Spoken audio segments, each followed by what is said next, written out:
Trahern Crews with the Black Lives Matter contingent for Minneapolis. Trahern, it's really great to have you with us. You know, we knew that this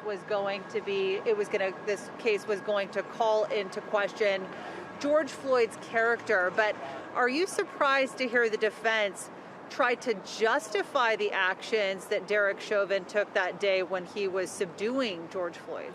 No, I'm not surprised. This is what we call the art of the cover-up.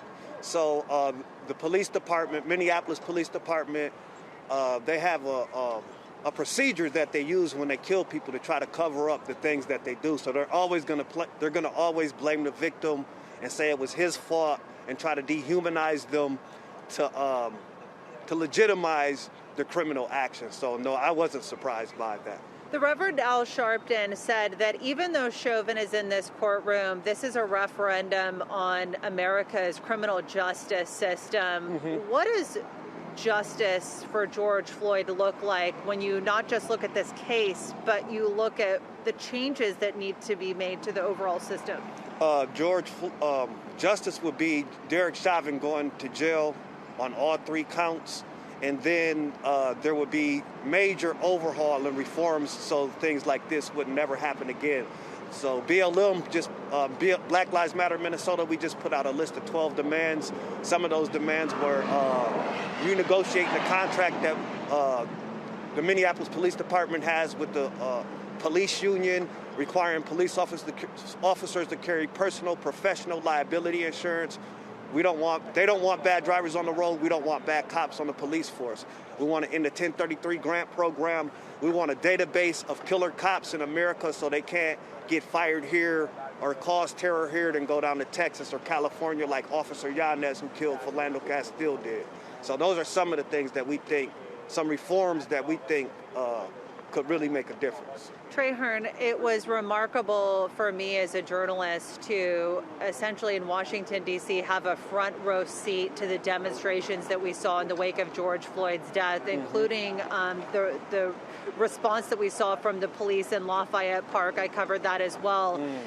Given the nationwide, even the worldwide demonstrations that we saw after George Floyd's death, I guess landing here in Minneapolis, it was a little surprising for me to hear that a lot of people believe that despite the momentum from the movement and despite the calls for change and the fact that we have a 9-minute video of George Floyd on the ground and we can see everything, as his brother called it, a modern day lynching in broad daylight, it was kind of surprising for me to hear activists say that they don't think that Chauvin will be prosecuted on any of these charges.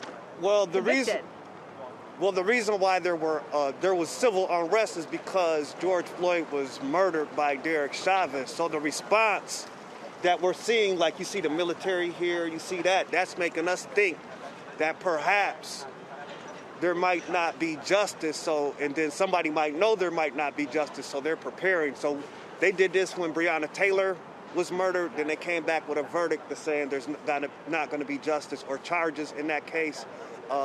They did it with Jacob Blake in Wisconsin. They bring the military in to kind of, so if something happens, they're prepared. So we're like, what are you preparing for? We're preparing for justice, but it seems like they're preparing for something else, and I think that's why activists are concerned. Well, I would say that that's probably true from a visual standpoint, but in terms of the 3 charges that Chauvin have been brought against him, do they not believe that there will be a success in convicting him on at least one of those?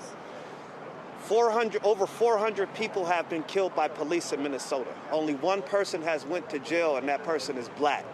So that's why we're concerned, because everybody's seeing what happened to Philando Castile. Yanez is out. A lot of people, there were people there when Jamar Clark was handcuffed and was shot in his eye. Those people haven't been to jail. So we're still optimistic. We want justice, and I would say we're praying for the best and preparing for the worst. Trahern Crews, we really appreciate you being with us. Thank you so much. Trahern Crews with Black Lives Matter Minnesota. And of course,